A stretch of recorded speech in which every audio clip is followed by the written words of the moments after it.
Make sure you stay until the end. We'll talk about 2 common mistakes people make that can cost you thousands of dollars.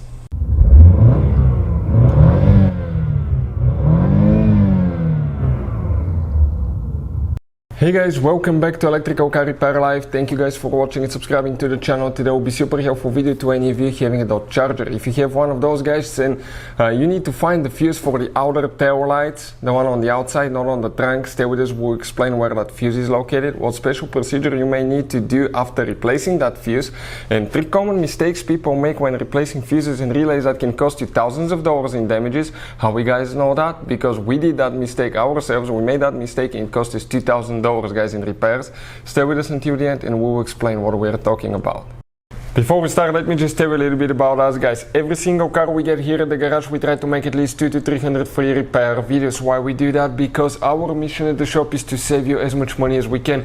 All we need in return, please subscribe to the channel, like the video, that way we can keep making these free videos. And if you guys want to buy any parts, tools for your Dodge or any vehicle, you want to get them at a good price, quick shipping, check out the link in the description of the video below. That's where we get all our tools and supplies from. So let's continue now. It should work on both V6, V8. Specifically, we have a 2018 year model here. Most people guys will open the hood and then will just hope that the fuse is right here in the fuse box, okay, next to the engine, but it's not guys. That fuse for the outer tail lights is not here. Let's say you replace the fuse for the outer tail lights and they still do not work. What could be the problem? You may need in some cases to reset the body control module, reset all the codes in your Dodge Charger.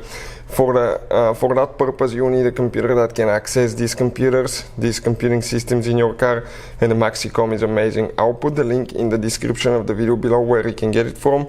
Also, you can check the current price and features there as well, but it works on almost any car you can think of. It's a tool that can pay itself off in one-time use, and actually you can access every computer system, and some of these new cars may have up to 50-60 different computers like that BMW there guys, no joke. So a tool like that, you must have it nowadays to work on your vehicles. So what do you guys need to do? You need to open the trunk on your Dodge Charger. Once you do that, you need to leave the trunk liner right here, that's on the bottom, and once you do that, you will get to the spare tire and the car battery. Now, 3 common mistakes people here often make guys. 1, it's almost always recommended to disconnect the car battery when replacing fuses and relays, especially for the important ones. Otherwise, it can cause damage to electrical components, modules, computers, and that can, guys, could cost you quite a bit of money to fix. Number 2, another common mistake.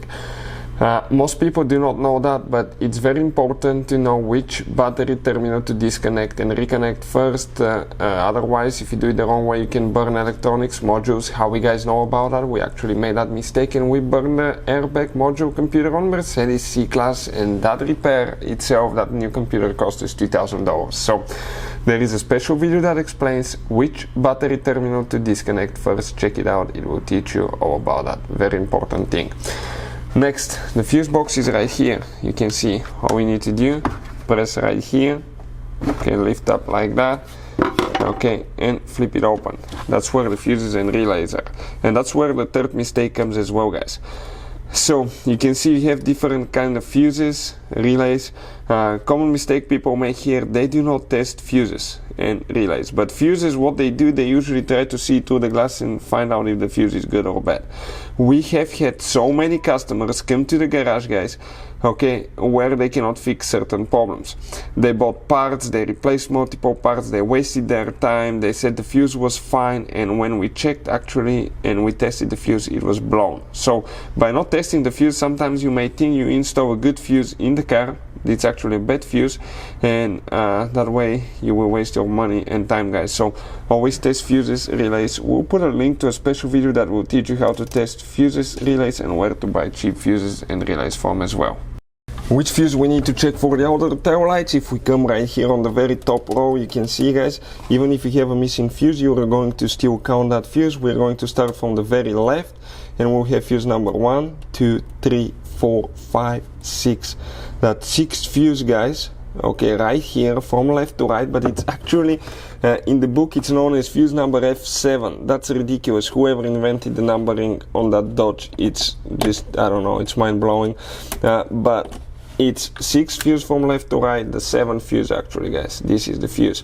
I'll get a replacement one, we'll put it back in, It can go either way. And don't forget to cover your fuse box, install the cover, and you're practically ready to go. Hopefully the video will be helpful. Thank you for watching and see you guys next time.